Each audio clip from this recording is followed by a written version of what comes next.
"John, why are you still at the office?" Emily exclaimed indignantly, her arms crossed as she waited for her husband. "You know my daughters, and I wanted to spend our vacation together, and instead, you're here with your mother? Thanks a lot, love," she said, her voice tinged with hurt. "Emily, here's the situation. I'm bringing my mom to live with us," John replied with unwavering confidence. "What do you mean, bringing? You're really going to take your mother on vacation with us? We haven't seen you for 6 months, and now your mom is tagging along to the beach? Are you serious?" Tears welled up in Emily's eyes. "No, she's not going on vacation with us. She'll stay home. But when we return, my mom will be living with us." "This isn't up for debate," John stated firmly. "You've got to be joking. This can't be real," Emily said, trying to laugh, but unable to hide her irritation. "It's not a joke," John sighed heavily. "She's completely lost her way. It breaks my heart to see her like this, confused, lonely, and truly despondent. Ever since my dad passed away, she's not the same. The spark in her life has dimmed. She's like a melted candle. You remember how she used to be, right?" Emily nodded, vividly recalling her mother-in-law, Victoria, a once vibrant military doctor and the spouse of a career officer. Back then, people would say she was a force to be reckoned with. Now 73, Victoria had once been a dynamic and assertive woman. No challenge was too great for her. If she set her mind to something, she would achieve it without hesitation. She was fiercely loyal to her husband, transforming over the years into a figure of command in the household. John's father, jocular but sincere, affectionately referred to her as "my general," and even seemed somewhat intimidated by her. This once serious man had become the epitome of gentleness, obediently following her lead. He often claimed, "I am a subservient man," though everyone knew he was the family's cornerstone, his support unwavering. Together, they had raised John, a devoted officer, husband, and father of 2 beloved daughters. His parents cherished him, proud of the man he had become. However, Emily's memories of her mother-in-law were not entirely pleasant. When John first introduced her to his family at just 18, Victoria had scrutinized her with a disapproving gaze. "Couldn't you find someone older? She seems too green," Victoria sighed. That evening, Emily felt small and bashful as she fidgeted during the family dinner, nervously answering her future mother-in-law's probing questions. "Are you studying, working, or just idle?" Victoria asked sharply. "I'm studying. I'm in medical school," Emily replied quietly, her heart racing. "That's good," Victoria said, her expression softening slightly. "You can take care of the wounded. Will you be a sister of mercy?" "No, I want to be a dental technician," Emily said, mustering the courage to meet her gaze. "What kind of profession is that?" Victoria snapped before quickly calming herself. "All right, I'll teach you what you need to know. Can you cook, do laundry, and manage without comfort?" She frowned. "No, I don't know how to survive," Emily admitted, having grown up in a comfortable 3-bedroom apartment with her mother and grandmother. "Why would I need to?" she asked hesitantly. "Your fiancé is going to be an officer, and an officer's wife needs to embody a higher standard than other women. Your behavior must reflect your husband's military rank. The family home should be your sanctuary, and tarnishing it is a grave sin. Do you understand?" "I understand," Emily nodded earnestly. "I won't let anything disrespect it, I promise." "Good," Victoria replied more calmly. "We'll work it out together. I'll teach you everything you need to know. You'll adapt to the life of an officer's wife. You'll realize it's a significant responsibility, but you'll understand in due time." Immediately after their wedding, Emily and John moved into his parents' house. It wasn't until the couple finally secured their own apartment that Emily's relief was palpable. Until then, John's mother, Victoria, kept her on her toes. To be fair, it was Victoria who had taught Emily everything she knew at that point. In her own home, Emily had been shielded from household responsibilities by her mother and grandmother, who managed every domestic issue. They had meant well, but in doing so, they had inadvertently left her ill-prepared for independent life. By the age of 18, Emily found herself completely unequipped for self-sufficiency. "Emily doesn't even know how to peel potatoes," Victoria remarked to her husband with a heavy sigh. "She can't thread a needle or sew a button." "Well, she has you, my dear, so everything will turn out fine, won't it?" Jonathan responded, trying to reassure her. That was true, and Emily felt grateful for everything she had learned from her mother-in-law about being a wife and mother. Thanks to Victoria, she had gained a wealth of skills, but the thought of living under the same roof again didn't sit well with her. She couldn't shake the memories of being chased around the house by her mother-in-law, like a recruit on a training field, juggling multiple tasks while being forbidden to feel sorry for herself, cry, or sulk. Emily was particularly disheartened when John announced he would be bringing his mother and her belongings to their new apartment. The idea of cohabiting with Victoria again filled her with dread. She feared that her mother-in-law would invade her space and stir up trouble.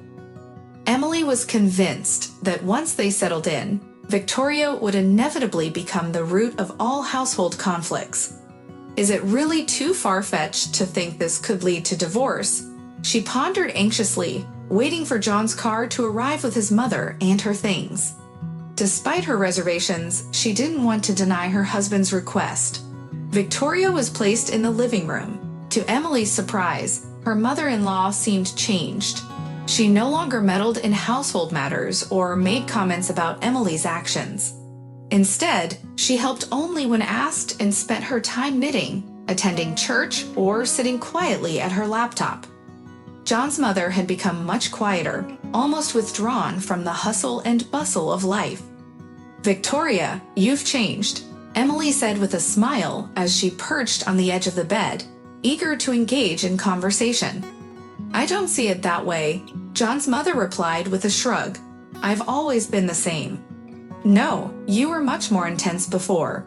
Do you remember how you would whip me into shape like a drill sergeant?" Emily chuckled softly. "Of course I remember. You needed guidance. An officer's wife is no small feat. But now you're a capable wife and mother, so why should I interfere?" Victoria smiled, looking genuinely pleased. "I still don't know how to knit. What are you working on? Can I take a look?" Emily asked, curious about her mother-in-law's new pastime. Her mother-in-law opened the box beside her, revealing stacks of warm winter socks. Emily remained silent. They had just returned from a wonderful vacation, while Victoria had stayed behind in their city apartment. The grandmother seemed to be gradually reviving, making pancakes or boiling borscht for her granddaughters. She would take long walks, rest to knit, and attend evening church services. "Victoria, I don't remember you being so devout. I recall going to church, but not every day," Emily's daughter-in-law had once remarked. "Times are tough now. We need all the support we can get. And what better support than prayer?" That marked the end of their discussion. Mary held her own opinions about it, but chose not to voice them. Arguing with her mother-in-law felt unnecessary. Emily knew that a challenging business trip awaited her husband, and during that time, she needed to keep the peace at home with her daughters and mother-in-law. She had promised John. He called daily. Their conversations were brief, but they managed to cover household duties. Emily sensed that the environment around her beloved was harsh. Willingly or not, she often checked her phone, opening the app where they chatted. Seeing that he had recently been online provided her with some reassurance. However, if too much time passed without seeing that familiar green dot, panic would set in.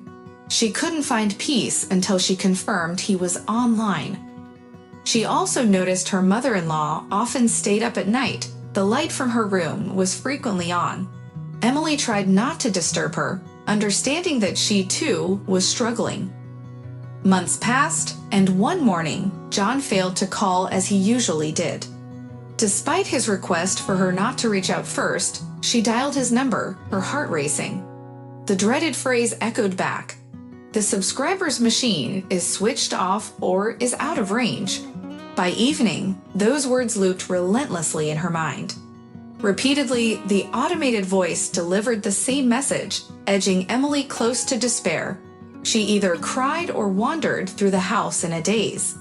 Time stretched interminably for the first 24 hours, then seemed to freeze.